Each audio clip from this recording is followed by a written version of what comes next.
You are all weirdos. Weird science is the revolution. Weird science is the revolution.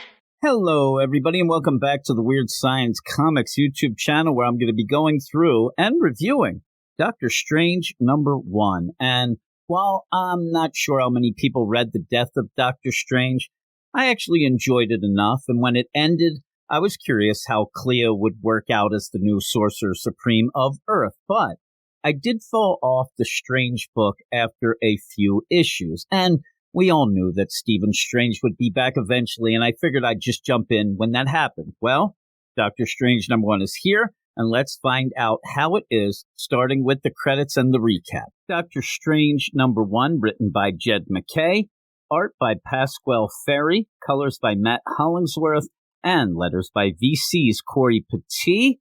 Previously, Dr. Stephen Strange was dead. In those months, much has happened. His wife Clea took up the mantle of Earth's Sorcerer Supreme. Refugees from different mystical dimensions now reside on Earth. The remains of S.H.I.E.L.'s secret magic division called Wand went rogue until Clea took them down.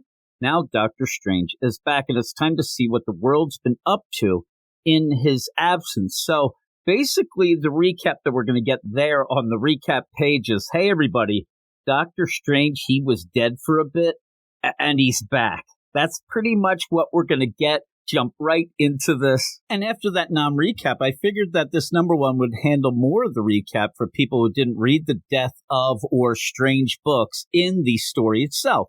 And it doesn't quite do that, but instead, Jed MacKay spends about a third of the first issue getting the main character up to speed with what he missed.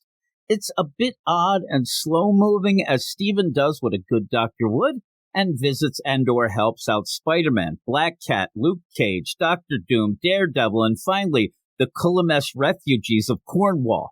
Now, it's kind of easy to figure out which one of those doesn't quite fit in with the rest, and so, of course, that's the one that pushes the story forward. When Stephen and Clea find out that the refugees are being shipped to Agamon the Enslaver, it's off to the Purple Dimension to save them. And I don't know if there's anybody who has good blood with Agamon, but there's certainly bad blood between him and Clea and Doctor Strange. While Agamon and Stephen's issues go way back, it's Clea who seems the most angry here, and things quickly devolve into a Sorcerer Supreme standoff.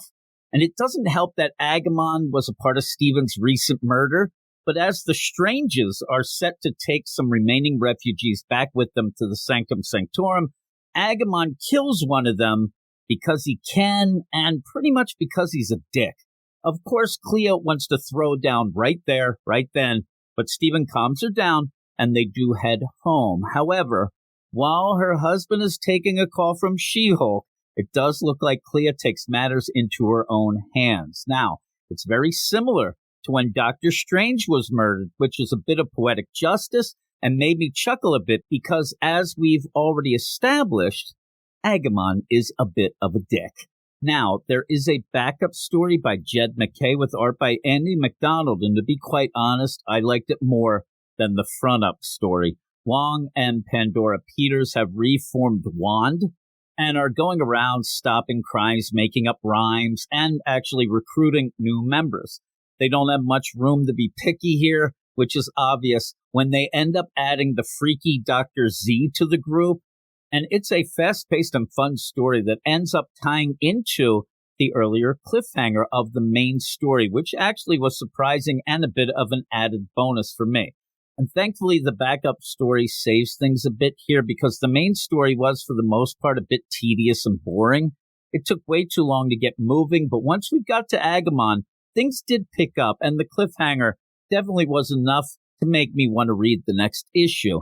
The art in both stories was really good, so I'm going to give this first issue of Doctor Strange a solid 7 out of 10. Thanks, everybody, for watching. Make sure you subscribe to the channel, like the video, enable the notifications, and let me know what you thought about this issue in the comments below. You are all weirdos. Weird science is the revolution. Weird science is the revolution.